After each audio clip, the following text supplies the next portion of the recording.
देवादिदेव 1008 श्री आदिनाथ भगवान की जय। पंच परमेष्ठी भगवान की जय। वर्तमान शासन नायक 1008 श्री महावीर भगवान की जय। परम पूज्य संत शिरोमणि आचार्य श्री गुरुवर 108 विद्यासागर जी महाराज की जय।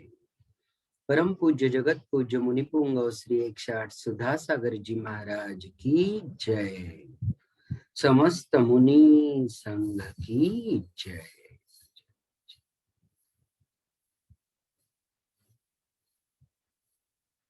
सभी को जय जिनेन्द्र।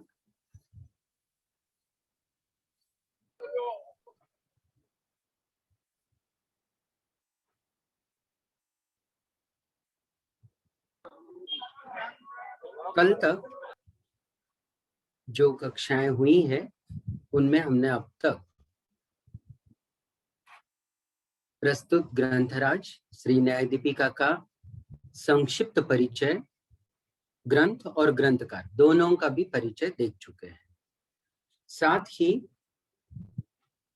इस न्याय दीपिका में जो 3 अध्याय हैं उनको प्रकाश कहा गया है, तो उन प्रकाशों का स्वरूप भी देख चुके हैं कि प्रत्येक प्रकाश में, प्रत्येक अध्याय में क्या वर्ण विषय है।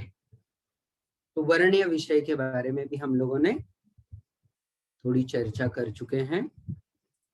इसके पश्चात हम लोगों ने जब ग्रंथराज प्रारंभ किया तो प्रारंभ में ही मंगलाचरण का अर्थ देखा, और कल की कक्षा से हमने कहा था आपको कि यह एक प्रकरण ग्रंथ है। 3 प्रकार के ग्रंथ हुआ करते हैं, तो यह उन 3 ग्रंथों में से प्रकरण ग्रंथ के अंतर्गत आता है। 3 ग्रंथ कौन कौन से प्रकार के होते हैं? तो एक ऐसे ग्रंथ जो सूत्रात्मक लिखे गए हैं। सूत्र बहुत संक्षिप्त होते हैं, गूढ़ अर्थ को, गंभीर अर्थ को समाविष्ट किए हुए होते हैं, वे कहलाते हैं सूत्रात्मक ग्रंथ। जैसे तत्वार्थ सूत्र जी उज्जवल उमा स्वामी जी के द्वारा विरचित, जैसे परीक्षा मुख जी, जैसे बहुत सारे अन्य दार्शनिकों की भी यदि बात करें हम लोग, तो वहां पर भी हमको न्याय सूत्र, वैशेषिक दर्शन सूत्र, है ना, ईश्वर कारिका या सांख्य सूत्र, भक्ति सूत्र नारद के द्वारा रचित, तो यह सूत्रात्मक जो ग्रंथ है वह सूत्रात्मक शैली में लिखे गए हैं। दूसरे होते हैं विवरणात्मक या व्याख्या, भाषा, वचनिका, इनके तौर पर जो ग्रंथ लिखे जाते हैं वे दूसरी कोटि में आते हैं। जैसे मूल ग्रंथ होता है और उसके ऊपर कोई वृत्ति, टीका या भाषा लिखी हुई होती है। जैसे कि तत्वार्थ सूत्र जी पर लिखे गए सभी पश्चातवर्ती टीका ग्रंथ, श्री राजवार्तिक जी, श्री सर्वार्थ सिद्धि जी, श्री तत्वाश्लोक वार्तिकालंकार वगैरह, ये सब ग्रंथ क्या कहलाते हैं? टीकात्मक, भाषात्मक, वृत्त्यात्मक ग्रंथ कहलाते हैं। और तीसरे प्रकार के ग्रंथों के विभाग में यह एक विशेष ग्रंथ आते हैं जिनको हम कहते हैं प्रकरण ग्रंथ। जिन्हें हम क्या कहते हैं? प्रकरण ग्रंथ। प्रकरण ग्रंथ की जो विषय वस्तु होती है वह बिल्कुल स्वतंत्र हुआ करती है। वो किसी ग्रंथ पर प्रकाश डालने वाले या किसी ग्रंथ का भाषा, वचनिका या टीका लिखने वाले ग्रंथ नहीं होते हैं, वो स्वतंत्र होते हैं। उनका मौलिक विषय भी कोई स्वतंत्र होता है, भले वो संक्षिप्त हो परंतु मौलिक रचना कही जाती है वो। तो इस तरीके से यह जो ग्रंथ है प्रस्तुत न्याय दीपिका जी ग्रंथ भी प्रकरण ग्रंथ के अंतर्गत आता है। ठीक, तो इस संबंध में भी हम लोग बात कर चुके हैं। अब हम कल की कक्षा में जो पढ़े थे उसके बारे में संक्षेप में बात करेंगे। बिल्कुल आइएगा, मैं एक बार आपको बुक शेयर करता हूं। देखिएगा आप लोग, बुक शेयर हो गई होगी मेरे ख्याल से।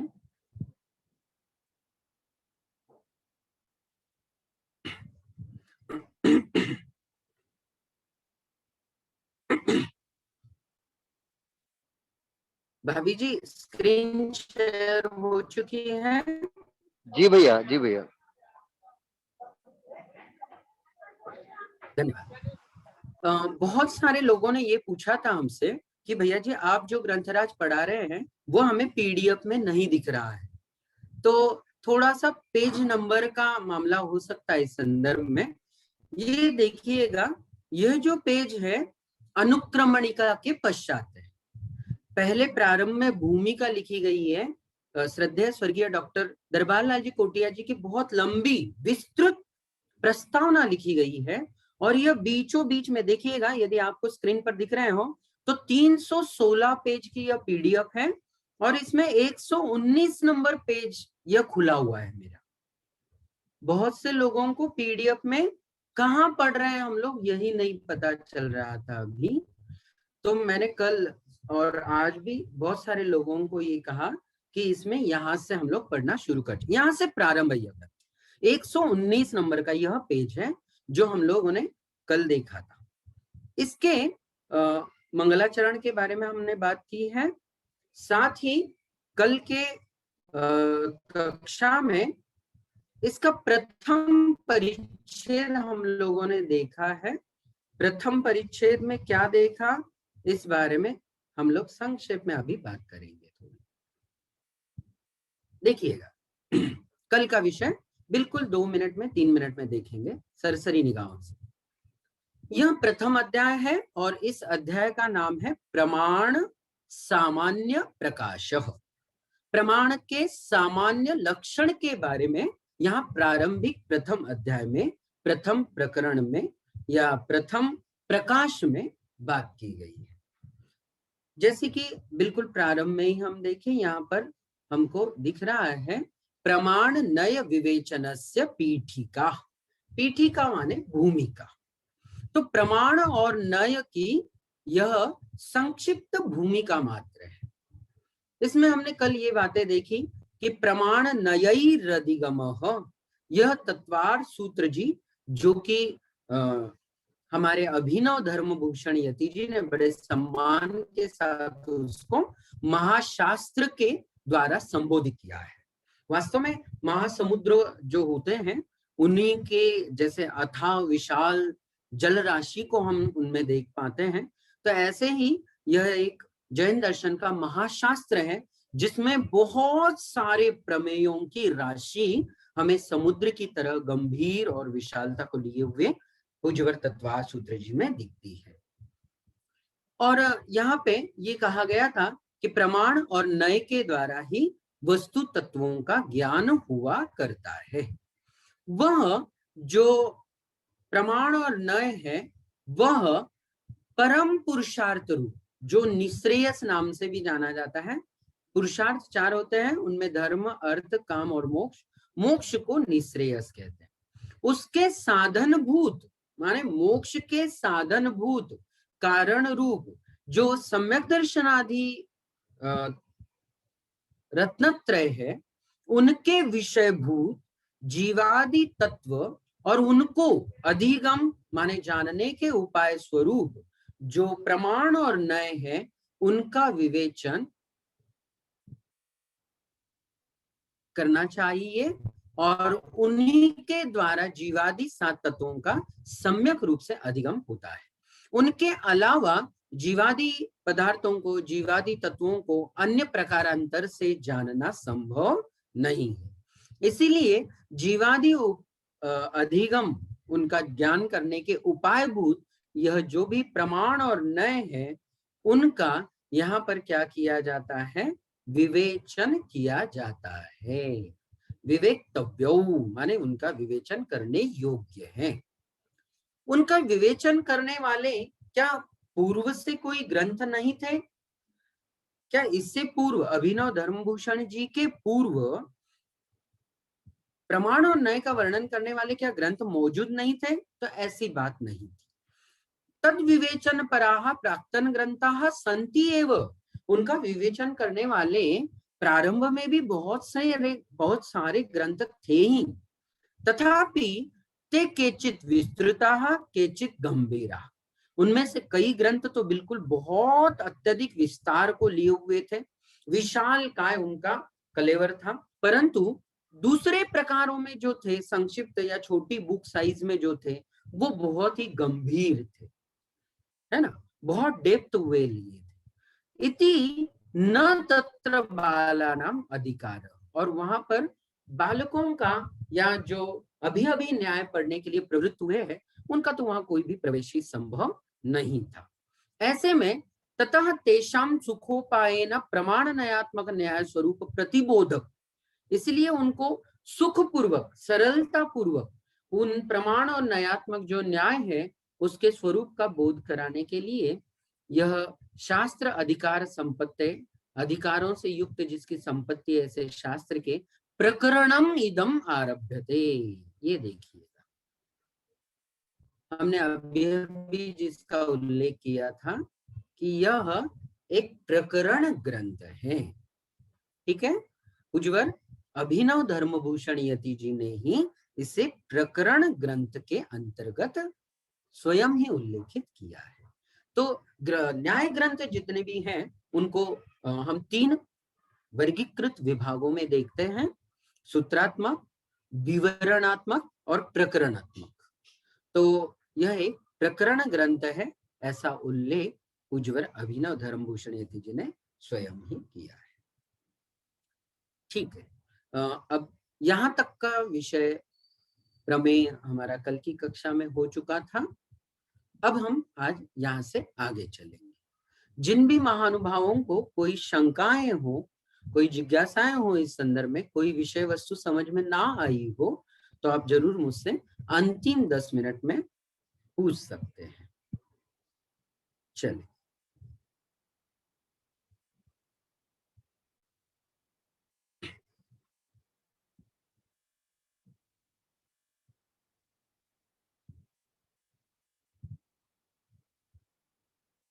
आगे देखते हैं हम लोग।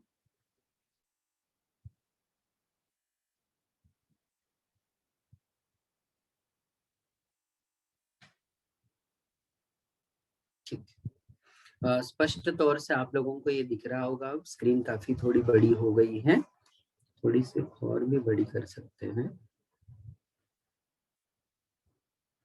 जी, देखिएगा।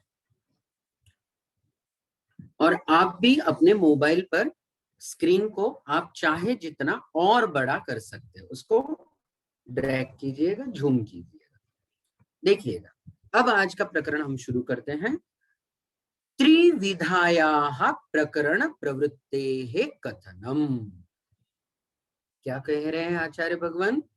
त्रिविधायाः प्रकरण प्रवृत्तेः कथनम, यह जो प्रकरण ग्रंथ है इसकी प्रवृत्ति, इसका प्रारंभ त्रिविधायाः, जो 3 प्रकार के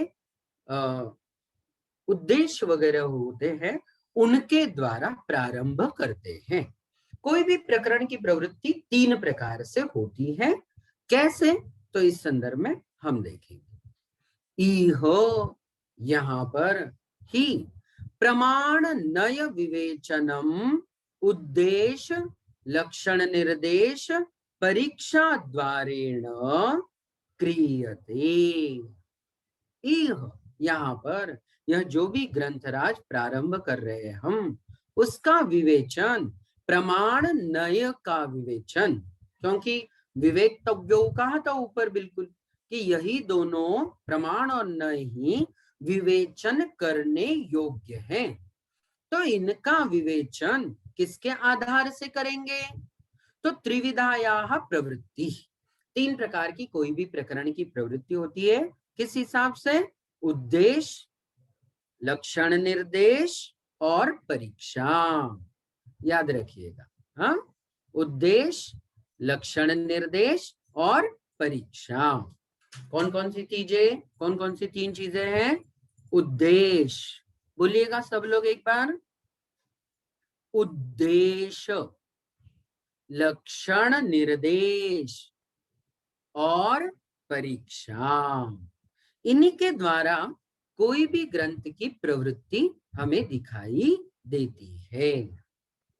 अब यह तीनों भी चीजें क्या है, उद्देश्य क्या है, लक्षण निर्देश क्या है और परीक्षा क्या है, इसकी बात स्वयं आचार्य देव आगे करेंगे। ठीक है, हम लोग सीधे आगे चलते हैं। बिल्कुल देखिएगा, अनुद्दिष्टस्य लक्षण निर्देशः अनुपपत्तते अनुपपत्तेः। अनुद्दिष्टस्य, सबसे पहला है उद्दिष्ट, क्या उद्देश्य है, किसको कहते हैं वगैरह हम लोग देखेंगे, उनकी व्याख्या स्वयं आचार्य देव आगे कह रहे हैं। उनकी सबकी परिभाषाएं व्याख्याएं स्पष्ट रूप से आगे दी गई है। लेकिन जिसका कोई उद्देश्य ही नहीं बनाया गया है, मुझे बताइए उसके बारे में कोई भी बात हो सकती है क्या? नहीं हो सकती। उद्देश्य का मतलब है सीधा सीधा सा कि हम हमारा लक्ष्य निर्धारित करें, हम क्या चाहते हैं, हमारा प्रयोजन क्या है, वो स्पष्ट हो। हाँ, जैसे मान लो कि हमें न्याय ग्रंथ पढ़ने हैं। अब न्याय पढ़ना है तो न्याय ग्रंथ तो बहुत सारे हैं, कोई एक ग्रंथ का नाम बताइए जो आप पढ़ना चाहते हैं। आप लाइब्रेरी में गए, किसी पुस्तकालय में, ग्रंथालय में आप गए और आपने कहा कि हमें न्याय ग्रंथ दीजिएगा। लाइब्रेरियन कहेगा कि देखो आपके सामने ये 10-20 अलमारियां सारी न्याय ग्रंथों की, आप भी बुझ जाओगे। अच्छा, उसको कहोगे कोई भी दे दीजिएगा तो कोई भी दे देगा, लेकिन आपका प्रयोजन तो पूरा नहीं होगा। मान लो उसने उज्ज्वल प्रमेय कमल मार्तंड जी निकाल के दे दिया और आप तो अभी न्याय का प्रारंभिक कक्षाओं को ज्वाइन किए हुए हैं, तो आपको वो चीज बिल्कुल समझ में नहीं आएगी। तो कुछ तो उद्देश्य होना चाहिए आपका, कौन सा ग्रंथ न्याय का, तो आप कहेंगे हमें न्याय दीपिका जी चाहिए।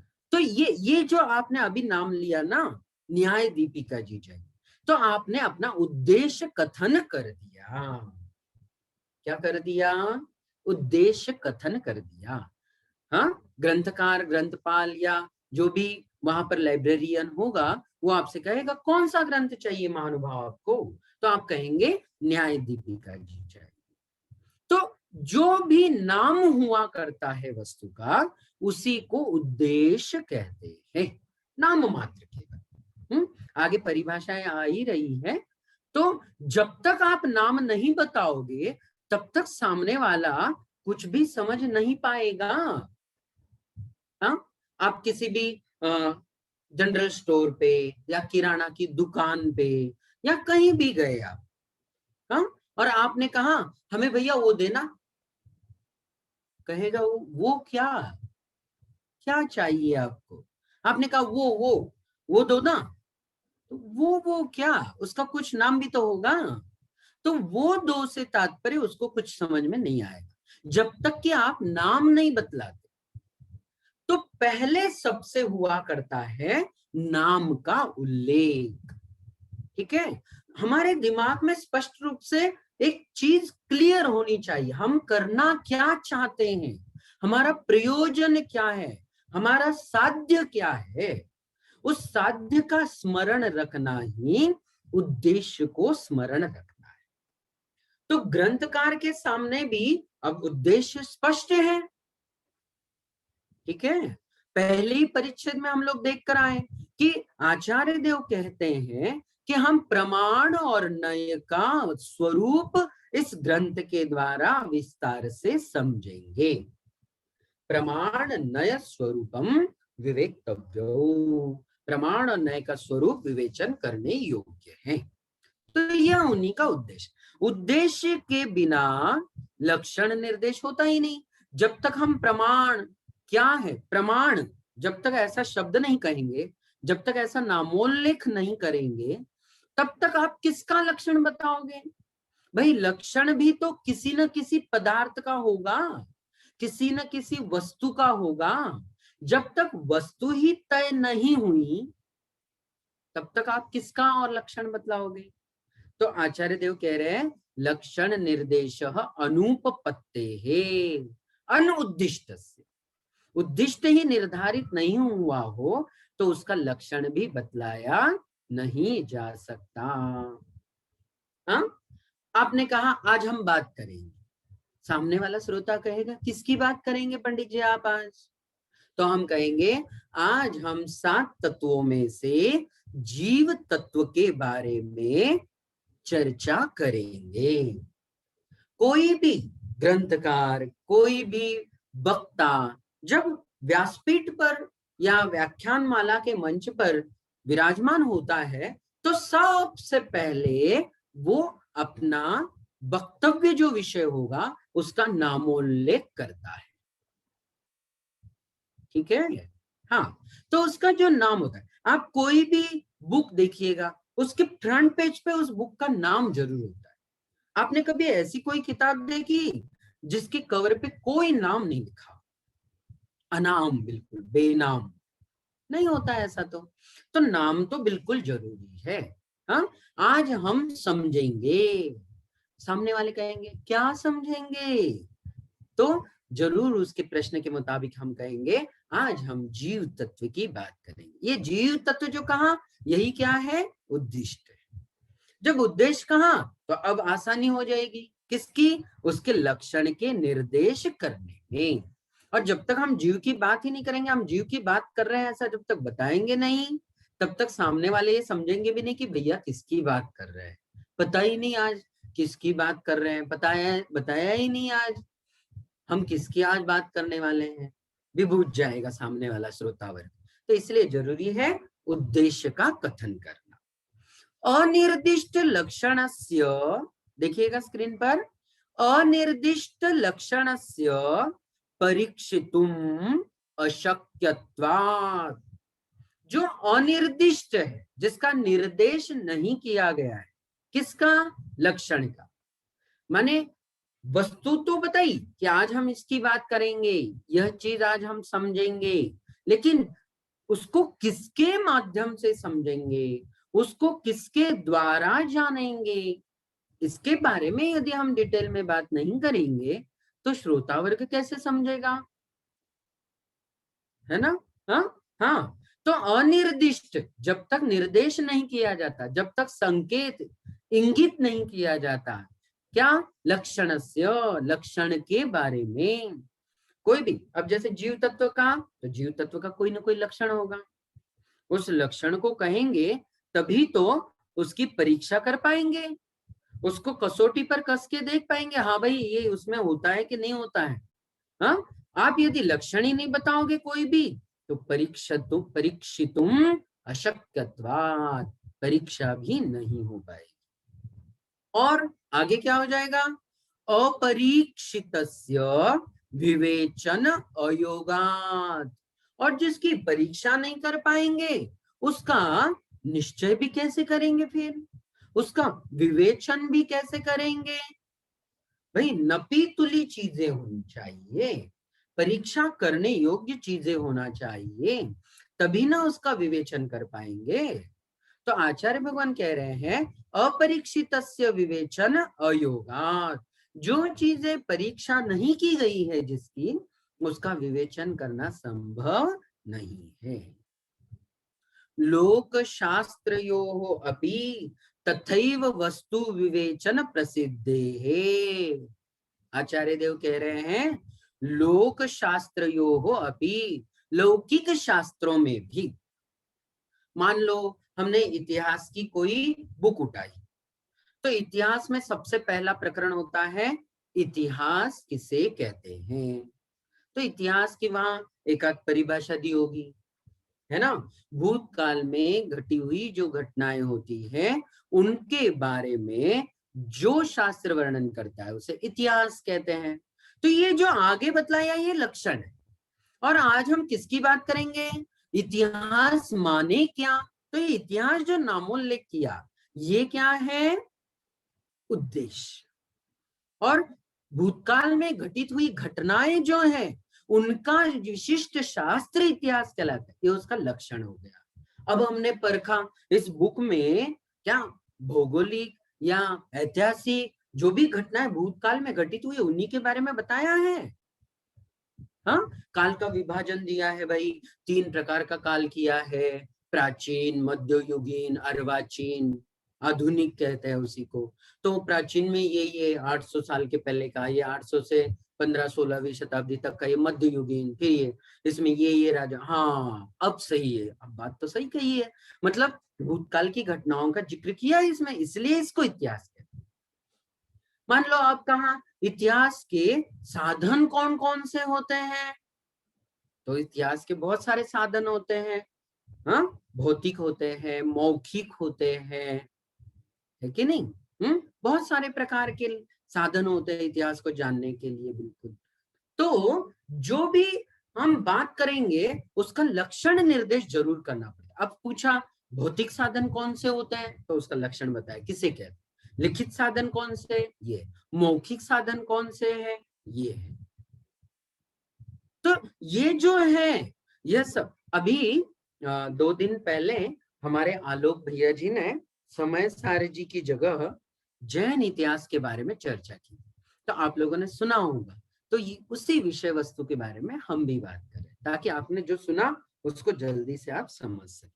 हमारे आलोक भैया जी इतिहास के बहुत अच्छे ज्ञाता हैं, जैन इतिहास पर और अन्य इतिहास पर भी उनकी बहुत अच्छी पकड़ है। तो ऐसे इतिहासज्ञ भी हैं।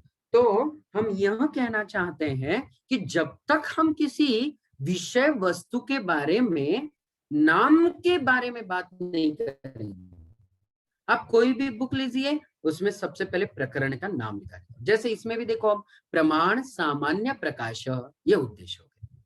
अब इसमें क्या बताएंगे, ये सब क्या हो जाएगा, लक्षण, और उसकी समय पर क्या होती रहेगी, परीक्षा होती रहेगी। और लोक शास्त्र में भी इसी प्रकार से वस्तु का विवेचन प्रसिद्ध है। अब मानो लौकिक उदाहरण लेते हैं, धातुओं के बारे में आज हम समझेंगे। धातुएं, अब सबसे पहले बच्चे कहेंगे सर धातु किसे कहते हैं, तो धातु, ये जो नाम लिया यह उद्देश्य हो गया। अब धातु किसे कहेंगे, ये उसके बारे में लक्षण कहेंगे। अब अध्यापक कहेंगे अब आप खोजो कि ये जो सामने बहुत सारे पदार्थ दिख रहे हैं, इनमें से धातु कौन से हैं और अधातु कौन से हैं। तो बच्चे परीक्षा करेंगे उसकी, और परीक्षा करने के पश्चात ही कोई भी विषय वस्तु की पूर्तता, परिपूर्णता, परिपूर्णता होती है। ठीक है, समझ रहे हैं बात को? तो आचार्य भगवान कह रहे हैं ग्रंथ का भी, कोई भी प्रकरण ग्रंथ हो चाहे कोई और ग्रंथ हो, उनकी शुरुआत होती है उद्देश्य, लक्षण निर्देश और परीक्षा। ठीक। अब हमारी भाषा में यदि हम समझे तो यूं कह सकते हैं, ग्रंथकार जो प्रतिज्ञा करते हैं उसे हम कह सकते हैं उद्देश्य। अब जैसे अभी अभी पिछले साल भर में हम लोगों ने श्री परीक्षामुख जी का स्वाध्याय किया, तो परीक्षामुख जी के प्रारंभिक मंगलाचरण में ही आचार्य भगवान ने प्रतिज्ञा की है। क्या प्रतिज्ञा की है, कि हम प्रमाण और प्रमाणाभास का वर्णन करेंगे। तो ये क्या हो गया, उद्देश्य हो गया। आगे जाकर लक्षण बतलाएंगे, और फिर हम लोग उसको कसकर देखेंगे कसौटी पर, तो उसकी परीक्षा हो जाएगी। तो ये 3 पद्धतियां हैं शास्त्रीय। समझ गए, उद्देश्य, लक्षण निर्देश और परीक्षा। अब ये तीनों भी क्या है, इनकी परिभाषाएं अगले परिच्छेद में स्वयं आचार्य भगवान हमें बतला रहे हैं। अब ये दूसरा परिच्छेद यहाँ पूरा हो जाता है, तीसरे परिच्छेद की ओर हम लोग चलते हैं। पैराग्राफ तीसरा, तत्र विवेक्तव्य नाम मात्र कथनम उद्देश्य। अच्छा, आप लोगों को ये परिभाषाएं याद कर लेनी है। इनको यूं मान लीजिएगा कि ये तत्वा सूत्र जी के सूत्र ही हैं। इस ग्रंथ में जो जो भी परिभाषाएं आएंगी ना, वो आपको रट लेनी है। पहले तो हम कक्षा में समझने का काम करें, लेकिन इनको आपको क्या करना है, रटना भी है। जैसे तत्वा सूत्र जी के 10 अध्याय बहुतों ने रट लिए, याद कर लिए, कंठस्थ कर लिए आपने, तो इसके भी आप लोग देखो, मैं हमेशा आपको बतलाता चलता हूं। अब जैसे आपके स्क्रीन पर बिल्कुल नीला बोल्ड अक्षरों में दिखाई दे रहा होगा, तो यह है उद्देश्य की परिभाषा। यह क्या है, उद्देश्य की परिभाषा। क्या दी है देखो, एक बार उच्चारण कर लीजिएगा मेरे पीछे पीछे। विवेक्तव्य, बोलिएगा, विवेक्तव्य नाम मात्र कथन, नाम मात्र कथन मुद्देश। ठीक है, अब इसको हम थोड़ा सा संधि करेंगे तो यहाँ क्या हो जाएगा, कथनम उद्देश्य। उद्देश्य की ये परिभाषा है। ठीक है, आप अपनी कॉपियों में भी नोट कर लेना इसको। और कोई भी परिभाषा तब तक याद नहीं होती जब तक आप 3-3 बार 5-5 बार लिख के नहीं देखोगे।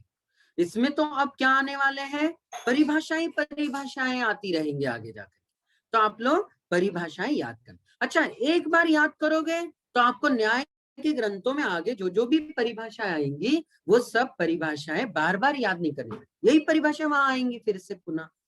तो आचार्य देव उद्देश्य की क्या परिभाषा बना रहे हैं, विवेक्तव्य। विवेक्तव्य मतलब जिसका विवेचन करने जा रहे हैं, जिसका भी हम विवरण करने वाले हैं, जिसका भी व्याख्यान करने वाले हैं, उसके नाम मात्र कथनम, उसका केवल नामोल्लेख करना, उसका केवल नाम बतला दो कि आज क्या सीखने वाले हैं। आज हम जीव तत्वों के बारे में समझेंगे, आज हम पुद्गल द्रव्य के बारे में समझेंगे, ठीक, आज हम जीवास्तिकाय के बारे में समझेंगे। तो यह जो प्रारंभ में वक्ता बतलाता है, यह जो उसका विषय होता है बोलने के लिए, उस विषय का नामोल्लेख करना, यह उद्देश्य कहलाता है। मेरे ख्याल से समझ में आ गया होगा। ठीक है, विवेक्तव्य नाम मात्र कथन, केवल नाम मात्र कह दो आप। किसी दुकान में गए, हमने कहा भैया हमें वो दो, वो सफेद सफेद होता है, वो काला काला होता है, वो पीला पीला होता है, ऐसे इससे कुछ बात नहीं बनेगी जब तक कि आप पर्टिकुलर एक नाम नहीं बताओगे। अब भाई सफेद तो उसकी दुकान में बहुत सारी चीजें होंगी, पीली तो बहुत सारी चीजें होंगी, है ना, हरी भी बहुत सारी चीजें होंगी, क्या क्या दिखाए वो एक बार, है ना। आपको कहेगा नाम बताओ क्या चाहिए आप। बच्चे कई बार जाते हैं दुकानों में और कहते हैं मम्मी ने हमें वो मंगवाया, क्या वो, फिर दुकानदार कहता है जाओ पूछ के आओ, लिख के लाओ कागज पे। तो जो मम्मी बताती है ना कागज पे लिख के, वो उद्देश्य है। हाँ, नाम मात्र कथनम उद्देश्य। दूसरी अब चीज देखो, अब लक्षण क्या है, लक्षण की परिभाषा क्या है, 3 चीजें थी ना, उद्देश्य, लक्षण निर्देश और परीक्षा। तो अब लक्षण की परिभाषा बतलाएंगे आचार्य। देखो, व्यतिकीर्ण वस्तु व्यावृत्ति हेतुर लक्षणम, ये दूसरी परिभाषा। किसकी परिभाषा है ये, लक्षणम, लक्षण की परिभाषा है। हाँ, क्या दिए देखो, उच्चारण करेंगे एक बार, व्यतिकीर्ण, बोलिएगा, व्यतिकीर्ण। हाँ, ह्रस्व दीर्घ भी देखना है आपको, मैं ऐसे क्यों उच्चारण कर रहा हूं, ताकि ती छोटी लगे और कीर्ण बड़ी लगे। उच्चारण ह्रस्व दीर्घ संस्कृत में इनका बहुत महत्व होता है। व्यतिकीर्ण वस्तु व्यावृत्ति, बोलिएगा, वस्तु व्यावृत्ति हेतुर लक्षणम। ठीक, बढ़िया, फिर से एक बार देखिएगा, व्यतिकीर्ण वस्तु व्यावृत्ति हेतुर लक्षणम। ठीक, बन रहा है सबसे बिल्कुल। तो व्यतिकीर्ण का मतलब क्या है? परस्पर में मिली हुई या बिखरी हुई, फैली हुई, ऐसी। तो व्यतिकीर्ण, मिली हुई, परस्पर में मिक्स हुई वस्तु व्यावृत्ति हेतु लक्षणम। उन परस्पर में मिली हुई वस्तुओं में से किसी एक वस्तु को जिस हेतु के द्वारा अलग कर सकते हैं, किसी एक लक्षण या किसी एक विशिष्ट हेतु के द्वारा हम उन समूह में से पृथक कर सकते हैं, उसे लक्षण कहते हैं। व्यतिकीर्ण, फैली हुई या मिली हुई वस्तु, बहुत सारे पदार्थ, उनमें से व्यावृत्ति हेतु हो लक्षणम, जो भी उन सभी समूहों में से किसी एक पदार्थ को उससे भिन्न करके अलग है यह पदार्थ, ऐसा बतलाने के लिए समर्थ हेतु ही उस पदार्थ का, उस तत्व का लक्षण होता है। कैसे? नहीं समझ में आया ये बात तो बिल्कुल। अब समझिए, अब जैसे 6 द्रव्य है, हाँ, 6 द्रव्य मिले हुए हैं, यूं मान लीजिएगा, है ना, मिक्स है, अभी तो 6 द्रव्यों का बंच है हमारे पास। अब कहा किसी ने कि जीव द्रव्य को कैसे पहचाने इन 6 में से? तो अब जीव द्रव्य को उन 6 मिले हुए में से अलग करने वाला कौन सा विशिष्ट हेतु है, उसकी खोज करनी पड़ेगी। तो हम क्या करेंगे? उसका लक्षण ढूंढेंगे जीव का पहले। वो लक्षण ही उसको क्या करेगा? उन मिले हुए 6 द्रव्यों में से जीव को स्वतंत्र करेगा, पृथक करेगा। व्यावृत्ति कहते हैं। व्यावृत्त मतलब अलग करना, पृथक करना, निराकृत करना, उसको दूर करना, अलग करना। तो क्या हुआ? जीव को कैसे अलग किया? तो हमने कहा इन 6 द्रव्यों में से जिसके भी पास ज्ञान और दर्शन है वह जीव है। ज्ञान दर्शन लक्षणों जीव। तो ज्ञान और दर्शन जिसके पास है वह जीव है। अब हमने क्या किया? ये 6 द्रव्य मिले हुए थे। अब इनमें से 6 द्रव्यों में से हमने देखा यह किसमें बैठ रहा है लक्षण? भाई ज्ञान और दर्शन उद्गल के पास नहीं, धर्माधर्म आकाश काल के पास नहीं, केवल एक किसमें पाया जा रहा है यह लक्षण? जीव में पाया जा रहा है। तो 6 में से देखो 6 मिले हुए थे, उनमें से जिस हेतु के द्वारा, कौन सा हेतु हुआ जीव को पृथक करने के लिए? ज्ञान और दर्शन। तो ज्ञान और दर्शन ने उस जीव को 6 द्रव्यों से अलग किया। अब ऐसे ही हम दूसरा उदाहरण लें। हमने कहा इन 6 द्रव्यों में से उद्गल को कैसे पहचानेंगे?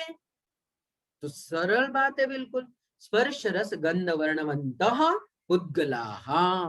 जिसके भी पास भैया स्पर्श रस गंध वर्ण है वह उद्गल है। अब जैसे ही हमें हेतु मिल गया अलग करने के लिए, पृथक करने के लिए मिले हुए में से, तो हमने तुरंत ही उद्गल को अलग किया। क्यों? क्योंकि धर्माधर्म आकाश काल और जीव के पास तो स्पर्श रस गंध वर्ण है नहीं। शुद्ध जीव की बात करें, अशुद्ध जीव में स्पर्श रस गंध वर्ण पाया जाता है। तो इस तरीके से समझ में आ गया होगा, है ना। ऐसे ही तत्वों में से लगाओ, कोई भी पदार्थ लगाओ, कैसे जानेंगे किसी पदार्थ को? तो उसका कोई ना कोई लक्षण जरूर होगा, और वह लक्षण हमेशा क्या करता है? समूह में से उस पदार्थ को बिल्कुल अलग बना देता है, समूह में से उसको अलग खड़ा कर देता है, बिल्कुल वही उसका लक्षण होता है। ठीक है, हाँ, समझ में आया? ठीक। अब जैसे और एक आध छोटा सा लौकिक उदाहरण देख लेते हैं। अब मान लो कोई भी शहर या शहर के मंदिर, बहुत सारे मंदिर है शहर जी। तो शहर में जो बहुत सारे मंदिर जी हैं, उनमें से हमें किसी न किसी को पूछ करके तय करना होता है ये मंदिर जी कहाँ है। तो हमने कहा वो नवदेवताओं का जो मंदिर है ना, वो कहाँ है भैया? जैन मंदिर चलो, किसी भी आप स्टेशन पे उतरे, बस स्टैंड पे उतरे और आपने रिक्शा वाले से पूछा कि भैया हमें जैन मंदिर ले चलो, वो कहता है जैन मंदिर तो बहुत सारे हैं यहाँ, तो 10-20 है, कौन से जैन मंदिर जाना है। तो देखो अब 10-20 का उसने एक साथ समूह बना लिया जैन मंदिर का। हाँ, समूह हो गया जैन मंदिरों का एक। अब उनमें से किस मंदिर जाना है उसको अलग करेंगे हम। तो अलग करने के लिए हमें एक आध विशेषण देना होगा। हमने कहा वो नव देवता वाला मंदिर चलना है। अच्छा, नव देवताओं वाला मंदिर चलना है, वो तो एक ही है, मालूम है, हम गए हैं, बहुत सारे जैन लोग आते हैं, हम ही छोड़ने जाते हैं, तो चलो भैया लेकर के हमें। तो वो नव देवताओं के मंदिर ले चल। अब देखो 20 मंदिर थे नगर के, लेकिन नव देवताओं का इतना बताने से वो क्या हुआ, समूह में से पृथक हो गया। 20 मंदिरों में से ये मंदिर बिल्कुल पृथक हो गया, हमें वहीं जाना था, ठीक है ना। हाँ, तो मिली हुई वस्तु में से, फिर से देखिएगा एक बार, व्यतिकीर्ण वस्तु, मिली हुई वस्तुओं में से व्यावृत्ति हेतु लक्षणम, जो भी हेतु व्यावृत्त करता है हमारे उद्देश्य रूप वस्तु को, मिली हुई वस्तु में से जिससे या जिस हेतु से हमारा उद्देश्य पृथक होता है, उसी को लक्षणम, लक्षण कहते हैं। ठीक, अब इसी के बारे में देखते हैं। और तद आहु, तदाहुर वार्तिककार पादाहा, उसी बात को, मतलब इसी बात को, लक्षण की ये जो परिभाषा दी, वार्तिककार, कौन वार्तिककार, देखो धर्मभूषण अभिनव जी यति जी महाराज कितने सम्मान के साथ नामोल्लेख करते हैं पूर्वाचार्यों का, कह रहे वार्तिककार पादा, जिनके पाद माने चरण पूजनीय ऐसे वार्तिककार आहु कहते हैं क्या, परस्पर व्यतिकरे सती, सती माने सती सप्तमी एक रचना होती है, में पर सप्तमी विभक्तंत उसका अर्थ होता है। परस्पर व्यतिकरे सती, परस्पर एक दूसरे में, व्यतिकरे मिली हुई, ये जो लक्षण की परिभाषा देखी ना अभी हमने, ये नीले अक्षरों में नीला बॉक्स बना हुआ है, तो इसी को वार्तिककार पूज्य अक्लंक देव परिभाषित कर रहे हैं वार्तिकों में, देखिएगा, परस्पर व्यतिकरे सती, एक दूसरे में मिली हुई वस्तुओं में से क्या, ये न अन्यत्वम लक्ष्यते, जिसके द्वारा अन्यत्व माने भिन्नत्व, पृथकत्व लक्ष्यते परिलक्षित होता है, तल्लक्षणम, उसी को लक्षण कहते हैं। ऐसा कहाँ कहा गया है, तत्वार सूत्र जी के वार्तिकों में दूसरे अध्याय के 8वें वार्तिक में कहा गया है। हाँ, दूसरे सूत्र के 8वीं वार्तिक में कहा गया, ऐसा भी संभव। ठीक, तो ये हुई बात लक्षण की। यहां तक की विषय वस्तु समझ में आई है क्या, बताइएगा। थोड़ा सा ऊपर देखते हैं हम लोग, क्या दिया है यहाँ पर, देखो यहाँ एक दो उदाहरण दिए हुए हैं। हाँ, यहाँ देखिए, इतना विषय देखिए, स्वर्णकार जैसे सुवर्ण का पहले नाम निश्चित करता है, फिर परिभाषा बांधता है और खोटे खरे के लिए मसान पर रखकर परीक्षा करता है, तब वह इस तरह सुवर्ण का ठीक निर्णय करता है। नाम निश्चित करना क्या है, सुवर्ण, सुना रहे भाई, तो उसको तो सुवर्ण की, सोने की परख होगी, तो सोने का वो जानकार है, स्वर्ण का जानकार, तो सुवर्ण ये हो गया उद्देश्य। उसकी परिभाषा बांधता है, क्या बांधता है, जो पीला होता है, हाँ चमकीला होता है, नाना तरह के जो भी उसके पास होंगे, है ना, अनुभव से उसने जो कुछ भी बांधे होंगे उनकी परिभाषा है लक्षणों को। और फिर खरे खोटे के लिए मसान पर रखकर परीक्षा करता है ना। सोने की परख करने वाले बहुत अलग तरीके से सोने की परख करते हैं, जांच करते हैं, उससे उसकी परीक्षा हो जाती है। तो देखो एक ही उदाहरण में उद्देश्य, लक्षण, निर्देश और परीक्षा, लौकिक व्यवहार में भी यही देखा जाता है। हाँ, अब देखो नीचे क्या लिखा है, और त्रिविधा च अस्य शास्त्रस्य प्रवृत्ति, ये वाली लाइन है, त्रिविधा च अस्य शास्त्रस्य प्रवृत्ति, तीन तरह के शास्त्र की प्रवृत्ति हुआ करती है। उद्देश्य, लक्षणम, परीक्षा चेत। उद्देश्य, लक्षण और परीक्षा के द्वारा। तत्र नामधेयेन पदार्थ मात्र से अभिधानम उद्देश्य। नामधेय, नाम का उल्लेख मात्र कर देने से, पदार्थ मात्र से अभिधानम उद्देश्य, पदार्थ का केवल अभिधान, अभिधान माने भी नाम, नाम का पर्यायवाची शब्द, उसको उद्देश्य कहते हैं।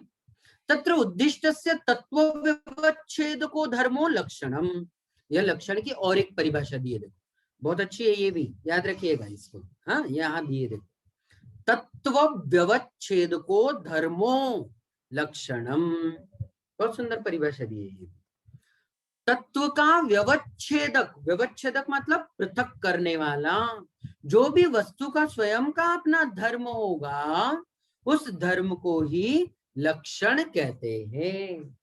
और फिर लक्षितस्य यथा लक्षणम उपपद्यते न वा इति प्रमाणे अवधारणम परीक्षा। ये परिभाषा हम लोग आगे देखेंगे, अभी नहीं आया है विषय। ठीक है, तो वो जो लक्षण बनाया है वह वस्तु में पाया भी जाता है अथवा नहीं, इसकी जांच परख करने को कहते हैं परीक्षा। ठीक है, इतना विषय समझ में आया है क्या सबको? सबको यदि आया हो समझ में तो आज नहीं, हम लोग दौड़ेंगे नहीं, हम कोई ओलंपिक में एथलीट बनके, है ना, दौड़ में नहीं भाग रहे हैं, रेस में कहीं नहीं दौड़ रहे हैं, कहीं मेडल नहीं लेना है हमको। धीरे धीरे पढ़ेंगे, जितना बचेगा उतना हम लोग समझेंगे। आज फिर भी 2 परिच्छेद देखे, देखो हमने दूसरा और तीसरा परिच्छेद पूरा हो जाता है यहाँ पर। ठीक है, अब जिन भी महानुभावों को कोई विकल्प हो वो जिनवाणी स्तुति करके सम्मान पूर्वक स्वाध्याय को परिपूर्ण कर सकते हैं यहाँ पर। और जिन्हें अभी थोड़ी सी विषय वस्तु जाननी है, हमसे बात करनी है, कोई जिज्ञासाएं आपकी हो तो हम अभी यहाँ पर बात करेंगे। ठीक है, रोज हम लोग बिल्कुल, मतलब अभी क्या है कि 8:15 से 9:15 तक की कक्षाएं, कल हम लोग बहुत देर तक बैठे रहे, तो 9:15 बजने जा रहे हैं, तो उसके पहले 10 मिनट आपके लिए हम लोग रोज देंगे। ठीक है, अच्छा, उसके पहले एक मैं छोटा सा निवेदन आपको और कर दूं कि यह जो शिविर है, आध्यात्मिक शिक्षण शिविर, यह श्रमण संस्कृति संस्थान सांगानेर के द्वारा आयोजित है। और हमने बहुत सारे स्वाध्याय प्रेमियों के निवेदन पर इस बार इन सभी कक्षाओं को YouTube पर लाइव अपलोड किया हुआ है। अब लाइव नहीं कह सकते, दूसरे दिन हम उसको अपलोड कर रहे हैं। तो एक चीज ये बात जरूर समझ लीजिएगा कि ये वीडियोस आपको YouTube पर देखने कभी भी मिलेंगे, पहली बात। दूसरी बात, आप क्या कीजिएगा, देखो थोड़ा सा प्रमोट करना भी बहुत जरूरी होता है, क्योंकि कल मान लो कि हमें लाइव क्लास लेने का यदि आवश्यकता महसूस हुई, बिल्कुल YouTube पर, यहाँ नहीं समा पा रहे उतने सारे लोग, या किसी वजह से लाइव YouTube पर चलेंगे क्लासें, तो उसके लिए बहुत जरूरी होता है कि 1000 वहां सब्सक्राइबर्स होने चाहिए। तो श्रमण संस्कृति क्लासेस के नाम से जो YouTube चैनल ओपन किया गया है, अभी भैया जी शायद चैट बॉक्स में भी आपको शेयर करेंगे, तो चैट बॉक्स में आप देख लीजिएगा, बाद में थोड़ी देर में आ जाएगा आपके पास, या अपने ग्रुप में भी आ जाएगा लिंक। तो आपको पहला वीडियो हम लोगों ने शेयर किया है ग्रुप में, आप बाद में भी देखते रहिएगा, उसको सब्सक्राइब कीजिएगा, नोटिफिकेशन बेल को ऑन कीजिएगा, आपको जैसे ही कोई वीडियो नया अपलोड होता है तुरंत तो आपको सूचना आ जाएगी। वो एक फायदा होता है बेल के आइकॉन को दबाने से। तो आप लोग सभी हमारे इस श्रमण संस्कृति क्लास YouTube पर आप सर्च कीजिएगा, वरना हम एक बार फिर से ग्रुप में एक वीडियो शेयर करते हैं, उसकी लिंक को जैसे आप नीचे देखोगे तो आपको वहां क्लास का नाम दिखेगा, आप उसको सब्सक्राइब कीजिएगा, और जैसे जैसे वीडियोस आते हैं वो आप शेयर भी कीजिएगा, इसलिए क्योंकि बहुत सारे लोग न्याय पढ़ना चाहते हैं लेकिन जुड़ नहीं पाए, तो वो लोग भी जुड़ जाएंगे इससे। ठीक है, इतनी छोटी सी एक विनती हमारी। और आइएगा, आज हम चलते हैं हमारी कक्षा की ओर। जिनको भी कुछ पूछना है हैंड रेज का ऑप्शन है दिया हुआ आपके इसमें, आप हैंड रेज पहले करेंगे, उन्हीं को पहले मौका दिया जाएगा जो हैंड रेज करे। आइएगा, तनिष्क जैन नाम से हमारे साथ भाभी जी जुड़ी हुई है, दिख रही है। भाभी जी अनम्यूट कर सकती है आप अपने माइक।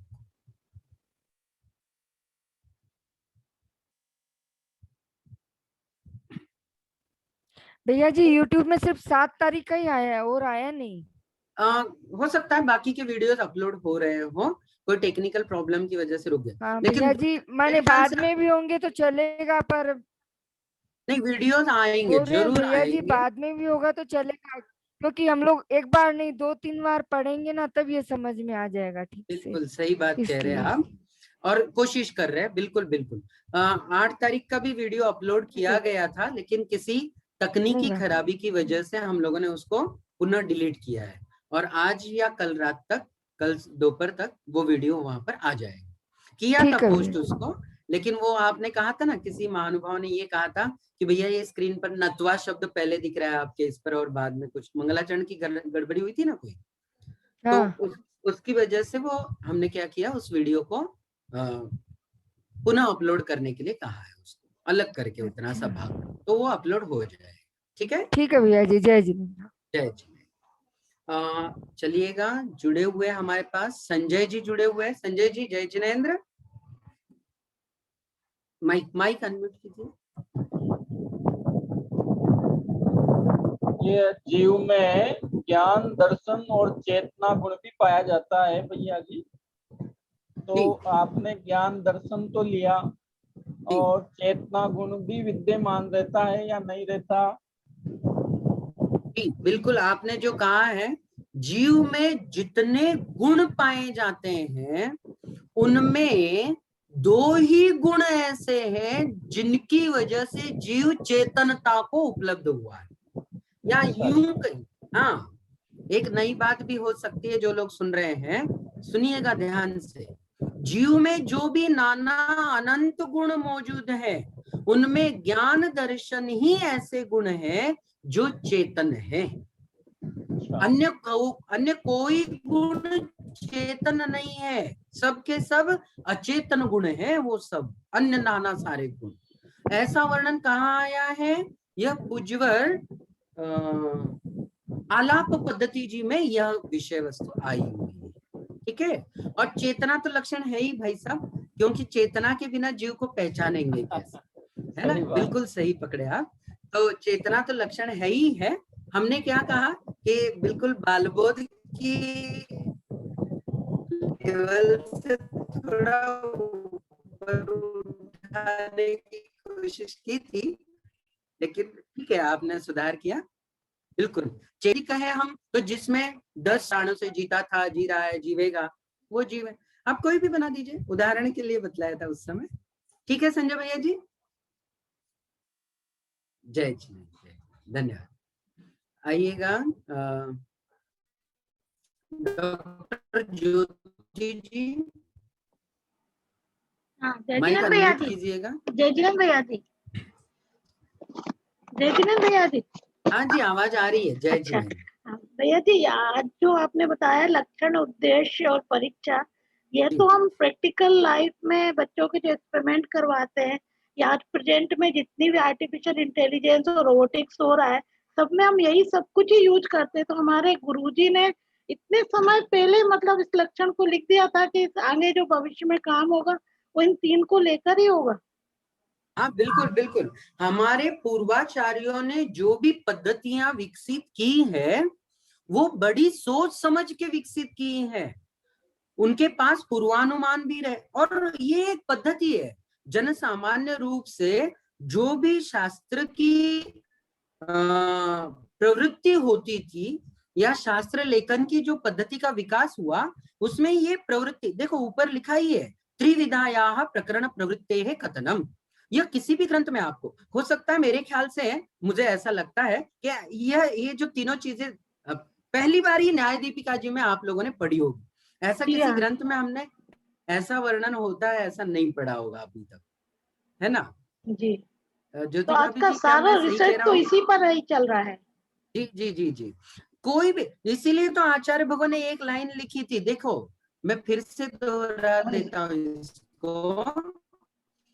ये जो लाइन है ना, इसकी एक एक पंक्ति, इसका एक एक शब्द है ना, बहुत बेशकीमती है। में ऊपर पूज्यदेव आचार्य गुरुवर ने, वह बहुत महत्वपूर्ण है। इसमें देखिएगा, यह जो पंक्ति मैं कह रहा था आपको, बहुत बेशकीमती पंक्ति है।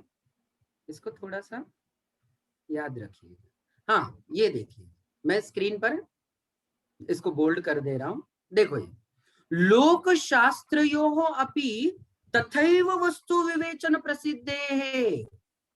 संसार में भी इसी तरीके से, मतलब उद्देश्य, लक्षण निर्देश और परीक्षा, इन्हीं के द्वारा कोई भी विवरण पाया जाता है। एक सूक्ति है, ज्योति भाभी जी, मैं और ऐड कर दूं अभी इस वक्त। संस्कृत साहित्यकारों ने बहुत सारी सूक्तियां गढ़ी, बहुत सारी। संस्कृत तो सूक्तियों के लिए विशेष रूप से जानी जाती। तो वहां एक सूक्ति है, अभी दिमाग में था, उड़ गया। कोई बात नहीं, कल बता। हाँ, नहीं, बता रहे, शायद ये थी। नहीं, आपका विषय भी बहुत हाँ, याद आई। प्रयोजनम अनुद्दिश्य मंदोपि न प्रवर्तते। क्या है? प्रयोजनम अनुद्दिश्य मंदोपि, कई जगह मंदोपि हो सकता है, कई जगह बालोपि हो सकता है। बालोपि न प्रवर्तते।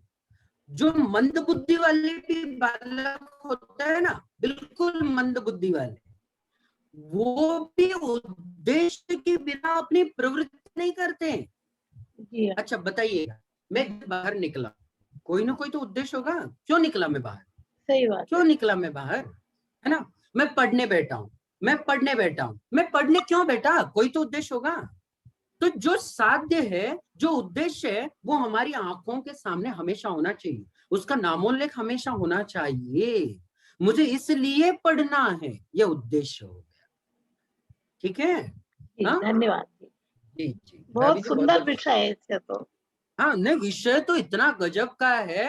मैंने तो पहले ही कहा आपको, न्याय का विषय इतना समृद्ध है, और ये बुद्धि से उपजे हुए तर्कण शक्ति के सर्वश्रेष्ठ ग्रंथ है, यूं मान के चलिए। बाकी ग्रंथों में तो आपको सब यहाँ वहां का विस्तार दिख सकता है, लेकिन यहाँ एक एक अक्षर, एक एक वर्ण, एक एक शब्द तर्कणा शक्ति पर कसा हुआ है। यहाँ चैलेंज नहीं है बिल्कुल भी कोई, मतलब कोई काट ही नहीं सकता इन बातों को। और बहुत सोच समझ करके हमारे आचार्यों ने ये बहुत बड़ी संपत्ति न्याय की हम लोगों को सौंपी है ना? चलिए, बहुत बढ़िया, धन्यवाद भाभी जी, बहुत बहुत शुक्रिया। आगे चलते हैं हम लोग। विमलेश जी हमारे साथ जुड़े हुए हैं। विमलेश जी, माइक ऑन कीजिएगा आप। जय जिन भैया जी। हाँ जी, जय जिनेंद्र। जय जिन भैया जी। हाँ जी, जय जिनेंद्र। भैया जी, मैं तो ये पूछ रहा था। हाँ जी, आवाज आ रही है? हाँ, बिल्कुल साफ भैया आ रही है। जी, ये मंगलाचरण में आपने बोला था ना, बाल प्रबुद्धे मंगलाचरण में था, तो आपने बालक 3 प्रकार के बताए थे, मतिकृत, कालकृत और सहीकृत प्रमाणकृत, है ना? तो मतिकृत का तो आपने उल्लेख किया था भैया जी, लेकिन कालकृत और सहीकृत प्रमाणकृत का नहीं बताया था आपने। नहीं बताया था। हाँ, फिर से दोहराऊंगा, मैं बता चुका था वहां पर। अच्छा, मेरे को नहीं। जी, बताता हूँ। देखिए, हमने शरीरकृत में ये कहा था, कुछ बौने भी होते हैं, बहुत छोटी ऊंचाई होती है, बौने होते हैं, तो वो दिखने में छोटे हो सकते हैं। हमने एक अष्टावक्र का उदाहरण दिया था, याद आया? हाँ, तो ये शरीरकृत, वो शरीर से कुब्जक थे, बौने थे, कहीं ना कहीं तरीके से 8 तरह से वो टेढ़े मेढ़े। हाँ, ये शरीरकृत था। और तीसरा जो आपने कहा कालकृत, कालकृत का मतलब जो आपको याद होगा, उस दिन हमने उदाहरण दिया था, 8 वर्ष अंतर्मूर्त में हमारी आत्मा में ऐसी योग्यता उत्पन्न हो जाती है कि केवल ज्ञान भी उत्पन्न हो जाता है। 8 साल के नन्हा सा बालक केवल ज्ञानी हो, कितना सुंदर दृश्य होगा, है कि नहीं? तो ये शरीरकृत का उदाहरण, ठीक है? नन्हे बच्चे ठीक सारे है लोग। भैया। जी जी हाँ जी, जी, शुक्रिया शुक्रिया ये कॉल करो। ठीक है, जय जय भैया। जय जय। मंगला जी मेरे को हमारे याद साथ नहीं आ जुड़ी। रहा है। ठीक है ठीक है, पूछिएगा, आपको जो भी समझ में नहीं आता, कुछ भूल जाते हैं, एक तो न्याय का विषय बहुत जल्दी याद नहीं रहता। भैया पहली बार ही पूछिए। पढ़ रहे हैं हम तो, पहली बार ही पढ़ा है हमको भी। जी जी बहुत जी अच्छा जी पढ़ा जी, रहे हो बिल्कुल। भैया आप। और हम 10 बार इसको रिपीट करेंगे। हो सकता है किसी को लगे कितनी बार दोहराते हैं भैया जी, लेकिन ये न्याय का ग्रंथ है, थोड़ा कठिन जरूर हो सकता है, पहली बार पढ़ रहे हैं तो थोड़ा सा हम बार बार रिपीट कर सकते हैं, कोई नहीं, दिक्कत समझ आ रहा है भैया, बहुत अच्छे से समझ आ रहा है। बहुत बढ़िया, शुक्रिया शुक्रिया, बहुत शुक्रिया। मंगला मंगला भाभी जी, माइक को टच कीजिएगा, आवाज नहीं। हाँ, खुल गया खुल गया खुल गया। लोक शास्त्र योरपि तथैव, इसका अर्थ क्या है? लोक लोक शास्त्र शास्त्रों में भी योरपि तथैव। मतलब लौकिक शास्त्र जो है, लौकिक, जैसे मैंने इतिहास का यदि होता है, इतिहास माने क्या, इतिहास के हाँ, साधन कौन से हैं, या कोई भी जीव विज्ञान का शास्त्र होगा तो जीव विज्ञान क्या है, इसके हाँ। अंतर्गत क्या क्या आता है, वगैरह वगैरह वगैरह। तो लोक शास्त्र में भी हाँ। उद्देश्य, फिर उसके लक्षण, और फिर उसकी परीक्षा, उसकी जांच।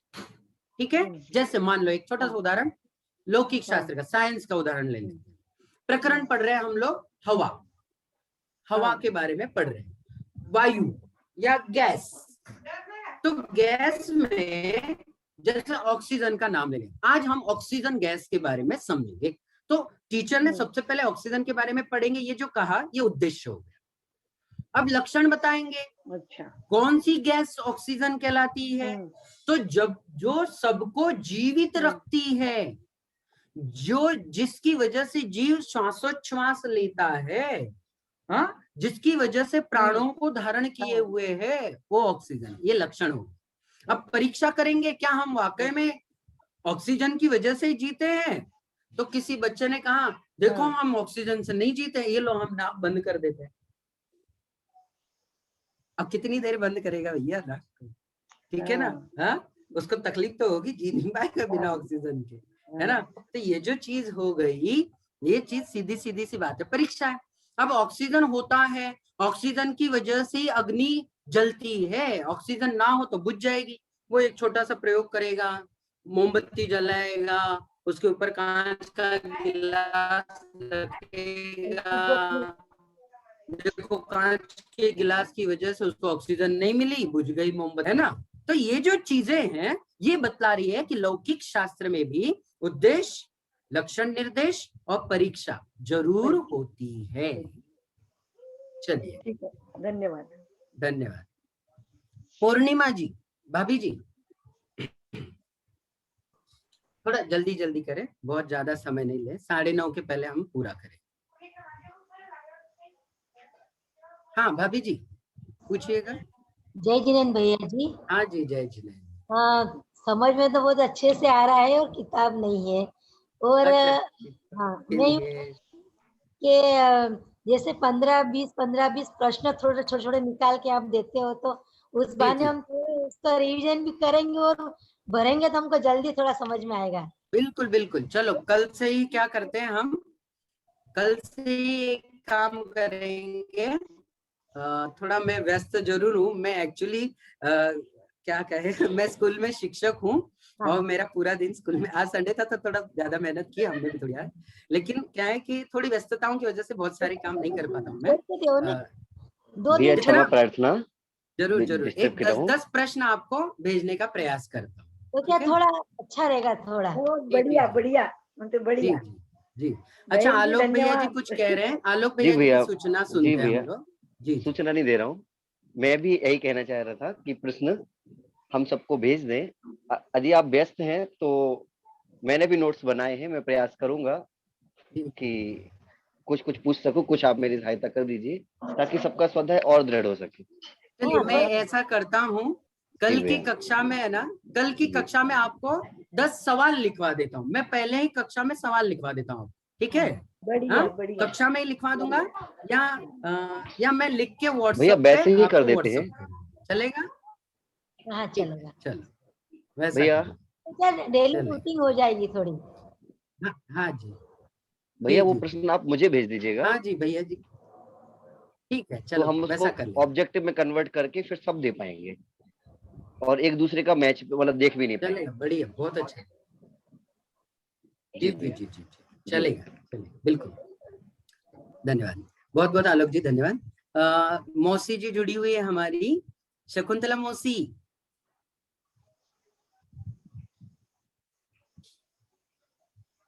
मौसी जी माइक चालू नहीं हुआ अभी, माइक टच कीजिए।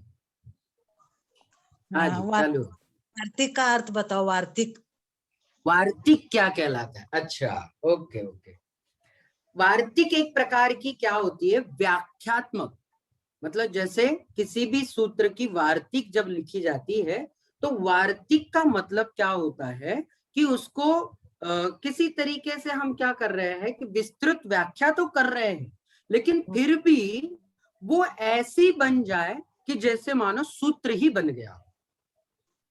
वाती शब्द सुना हुआ है, मराठी में हम लोग वाती शब्द का इस्तेमाल करते हैं, बाती होती है, दिए की बाती होती है जैसे। तो उसी तरीके से जैसे किसी विस्तार के वर्णन को उसका आलोड़न विलोड़न करके संक्षिप्त सूत्र बना देना वार्तिक कहलाता है। तथापि मैं आपको इस मौसी जी, आपको मैं वार्तिक की परिभाषा बताता हूँ, जो संस्कृत निष्ठ है वो मैं आपको भेज देता हूँ व्हाट्सएप, ठीक है? ठीक। वो संस्कृत की परिभाषा थोड़ी सी हेवी हो जाएगी, समझ में सबको नहीं आएगी अभी, तो मैं आपको भेज देता हूँ, वार्तिक की परिभाषा भेज देता हूँ। ठीक है, ठीक। जय जिनेन्द्र। जय जिनेन्द्र।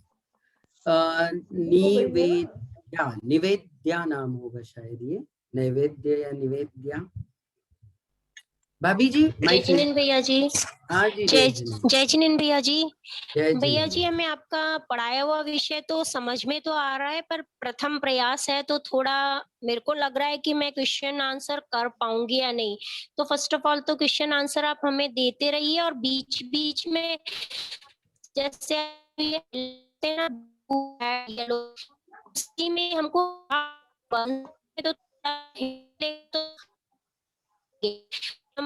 भाभी जी, मेरी आवाज यदि सुन पा रही है आप, एक मिनट, मेरी आवाज यदि सुन पा रहे हैं आप?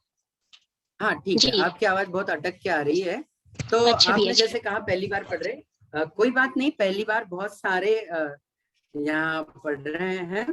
मैं चाहूंगा ये कि आपको कल से क्वेश्चन आंसर की एक प्रक्रिया को हम लोग, ठीक है?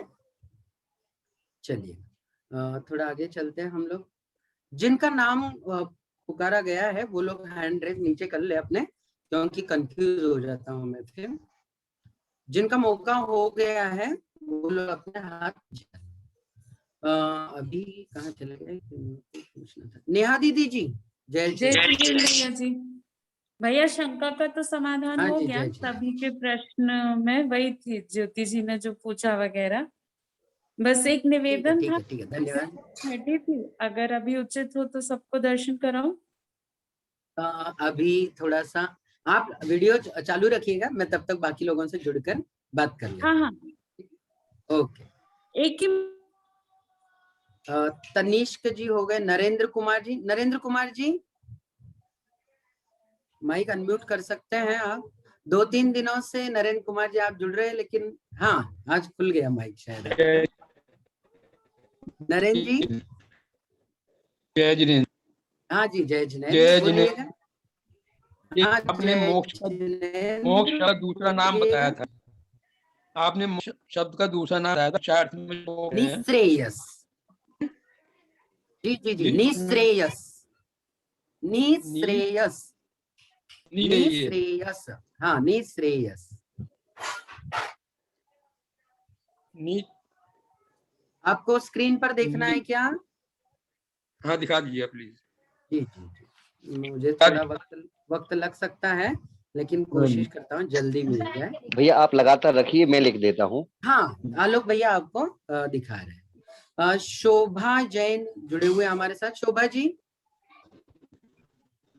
शोभा जी। जय जिनेन्द्र भैया जी। हाँ जी, जय जिनेन्द्र। हमको भी ग्रुप में ऐड होना है, ग्रुप में नहीं हूँ मैं। अच्छा, ग्रुप में जुड़ना है आपको। कल नंबर दिया था, कल एक नंबर फ्लैश हुआ था चैट बॉक्स में, अभी भी दिखाई देगा आपको, उससे आप जुड़ लीजिएगा। जी धन्यवाद। हाँ जी। सबका हैंड रेज जिन्होंने किया उनका तो सबका हो गया है। अभी भी जिनको हैंड रेज नहीं आता है और चालू है वीडियो, वो लोग ऐसा भी करेंगे तो भी मैं समझ जाऊंगा कि आपको कुछ पूछना है। भैया किसी को स्क्रीन कुछ पर दिख पूछना रहा है? है? क्या स्क्रीन पर? एक मिनट है, मैंने नहीं दिख रहा। नी श्रेयस दिख रहा है, दिख रहा है भैया। हाँ, स्क्रीन स्क्रीन पर नहीं एक हो रहा है। हाँ जी दिख अरे रहा है, नहीं दिख दिख रहा screen ये शब्द है ना, शब्द कह रहा तो समझ में नहीं आया शब्द। अच्छा अच्छा, ये मोक्ष का ही पर्यायवाची नाम है। निःश्रेयस। आपकी आवाज बहुत अटक के आ रही है नरेंद्र कुमार जी, मैं समझ नहीं पा रहा हूँ क्या बात कर रहे हैं। नहीं, रेंज की प्रॉब्लम है, आपकी आवाज बिल्कुल सुनाई नहीं दे रही है। तेजस जी ने हाथ खड़ा किया है। तेजस जी। जय जिनेन्द्र पंडित जी, मैं हाँ माधुरी। जी, जय जिनेन्द्र। बेटे का नाम है, मैं माधुरी पाटिल सांगली से। अच्छा, माधुरी जी बोल रही है आप। जय जिनेन्द्र, बोलिए भाभी जी। सर वो जो दूरवर्ती विषय है ना, उसकी तो हम परीक्षा नहीं कर सकते। हर चीज की परीक्षा कर पाना कैसे संभव है ना।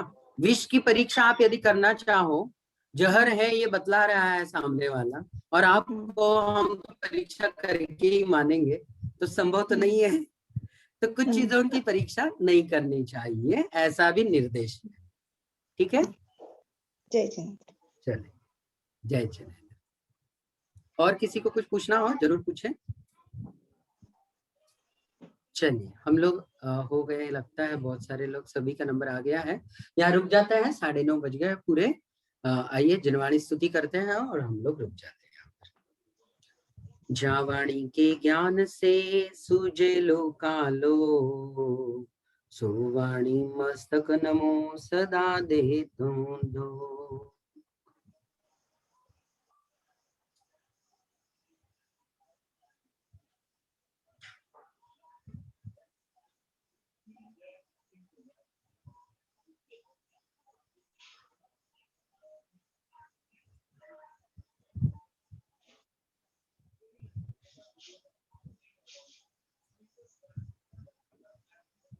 द्वादशांग जिनवाणी माता की माता जय। की जय। सबको जय जिनेन्द्र। जय जिनेन्द्र। जय जिनेन्द्र।